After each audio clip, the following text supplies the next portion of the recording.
Students, I am your Anu ma'am. Hope you are doing well. In previous video, we learned concept of exercise 1.1. In this video, we will start exercise 1.1 and will solve one by one all questions of this exercise.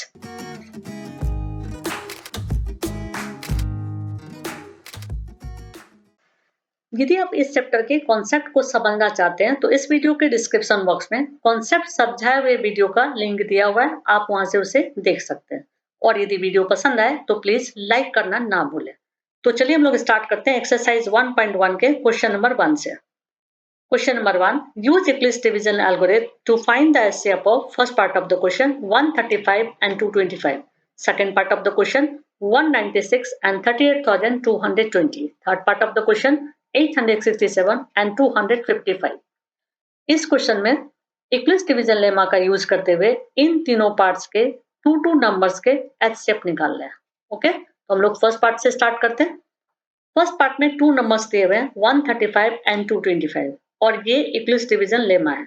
A equals to BQ plus R and R is equals to 0 and greater than 0 and less than B। Okay, जहां A dividend है, B divisor है, Q quotient है, R reminder है। और इक्विलिप्स division lemma के according दिए हुए दो नंबर में से सबसे पहले हमें आइडेंटिफाई करना होता है कि उन दोनों नंबर में से कौन सा नंबर ग्रेटर है। और इक्लिप्स डिवीजन लेमा के अकॉर्डिंग जब एचसीएफ निकालते हैं तो स्टेप वाइज प्रोसेस होता है। तो स्टेप 1 में हम लोग पहले आइडेंटिफाई करेंगे कि इन दोनों नंबर में से कौन सा नंबर ग्रेटर है। So step 1, since 225 is greater than 135, we apply the division lemma to 225 and 135 to get 225 equals to 135 multiplied by 1 plus 90।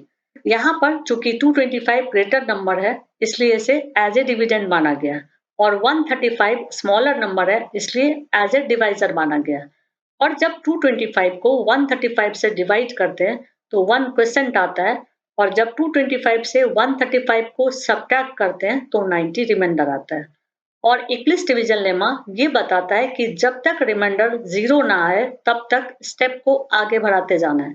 तो यहाँ पर चूंकि रिमाइंडर 90 आया है तो हम लोग स्टेप को आगे बढ़ाएंगे और अगले स्टेप के लिए हम लोग 135 को एज ए डिविडेंड मान लेंगे और 90 को एज ए डिवाइजर मान लेंगे। ओके, और हम लोग लिखेंगे since the remainder 90 is not equals to 0, so we apply the division lemma to 135 and 90 to get 135 equals to 90 multiplied by 1 plus 45। क्योंकि जब 135 को 90 से डिवाइड करते हैं तो क्वोशेंट 1 आता है और जब 135 से 90 को सब्ट्रैक्ट करते हैं तो रिमाइंडर 45 आता है। यहाँ इस स्टेप में भी हम लोग देख रहे हैं कि रिमाइंडर 45 आ रहा है ना कि 0 आ रहा है, तो हम लोग स्टेप को आगे बढ़ाएंगे और अगले स्टेप के लिए 90 को डिविडेंड मान लेंगे और 45 को डिवाइजर मान लेंगे। ओके, और हम लोग लिखेंगे we consider the new divisor 90 and the new remainder 45 and apply the division lemma to get 90 equals to 45 multiplied by 2 plus 0। क्योंकि जब 90 को 45 से डिवाइड करते हैं तो 2 क्वोशेंट आता है और रिमाइंडर 0 आता है। इस स्टेप में हम लोग देख रहे हैं कि रिमाइंडर 0 आ गया, यानी कि according to Euclid's division lemma step आगे नहीं बढ़ेगा। ओके, और इस स्टेप में हम लोग क्या देखेंगे कि डिवाइजर क्या है। तो यहाँ डिवाइजर 45 है, यानी जिस स्टेप में रिमाइंडर 0 है और डिवाइजर 45 है इसका मतलब ये हुआ है कि इन दोनों नंबर का एचसीएफ 45 होगा। ओके, तो हम लोग इस तरह से लिखेंगे the remainder has now become 0, so our procedure stops। Since the divisor at this stage is 45, so HCF of 135 and 225 is 45। इस क्वेश्चन को यहाँ पर स्टेप 1, स्टेप 2, स्टेप 3 करके बनाया गया, लेकिन स्टेप 1, स्टेप 2 और स्टेप 3 को नहीं भी लिख करके हम इस क्वेश्चन को बना सकते हैं। तो नेक्स्ट में हम लोग बिना स्टेप 1, स्टेप 2 और स्टेप 3 लिखे हुए बनाया, तो आप एग्जाम में इस तरह से भी बना सकते हैं इसको। Okay, now second part of the question. Second part of the question में टू नंबर्स दिए हुए 196 एंड 38,220। तो फर्स्ट स्टेप में हम लोग क्या करेंगे, पहले आइडेंटिफाई करेंगे कि इन दोनों नंबर में से कौन सा नंबर ग्रेटर है। तो यहाँ हम लोग देख रहे हैं कि 38,220 ग्रेटर है, तो हम लोग इस तरह से लिखेंगे since 38,220 is greater than 196, we apply the division lemma to 196 and 38,220 to get 38,220 equals to 196 multiplied by 195 plus 0. यहाँ 38,220 डिविडेंड है, 196 डिवाइजर है, 195 क्वोशंट है और रिमाइंडर 0 है। क्योंकि इसी स्टेप में रिमाइंडर 0 आ गया है, इसलिए हम लोग इस स्टेप के डिवाइजर को देखेंगे। तो यहाँ डिवाइजर है 196।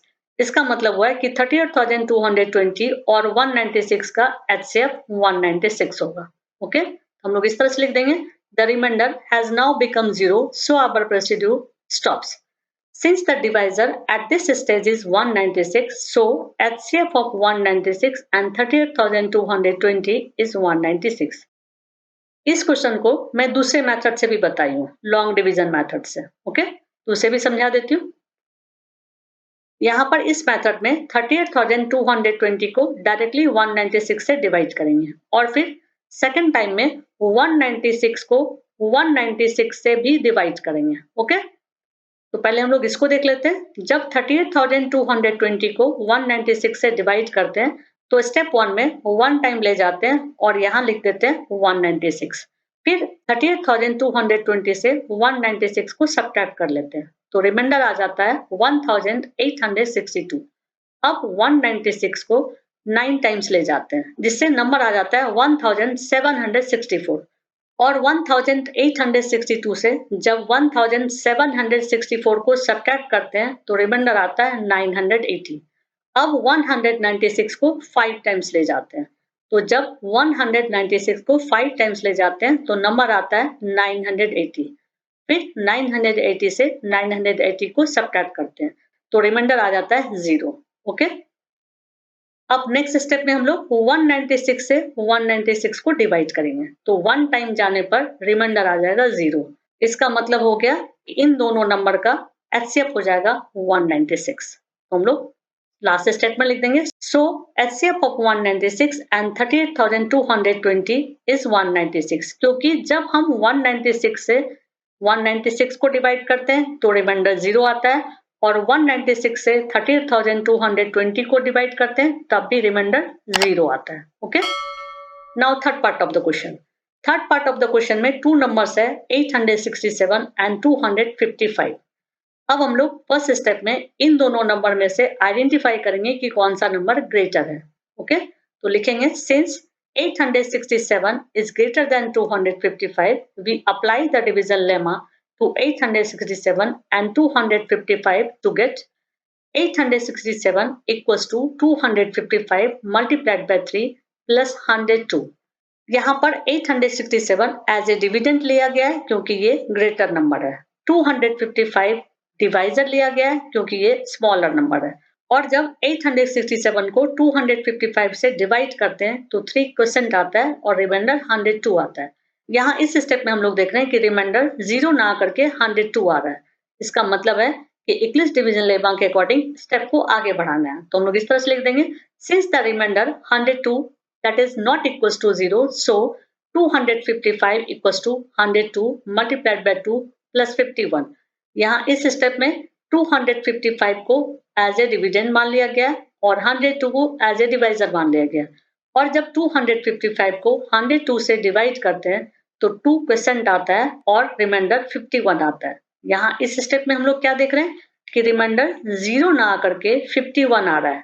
तो इक्लिप्स डिवीजन लेमा के अकॉर्डिंग हम लोग स्टेप को आगे बढ़ाएंगे।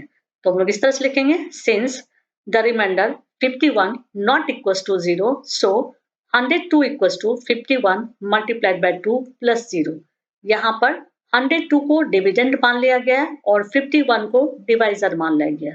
और जब 102 को 51 से डिवाइड करते हैं तो क्वेश्चन 2 आता है और रिमाइंडर 0 आता है। इस स्टेप में हम लोग क्या देख रहे हैं कि रिमाइंडर 0 आ गया। तो according to Euclid's division lemma procedure stop हो जाएगा। तो हम लोग क्या लिखेंगे, the remainder has now become 0, so our procedure stops.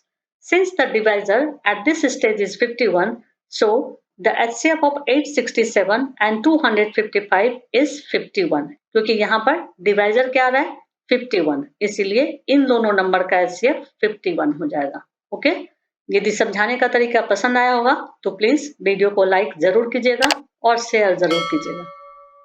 Next video में हम लोग क्वेश्चन नंबर 2 को सॉल्व करेंगे। That's it. यदि आपको वीडियो पसंद आए तो लाइक कर दीजिएगा और आगे के वीडियोस को देखने के लिए सब्सक्राइब कर दीजिएगा।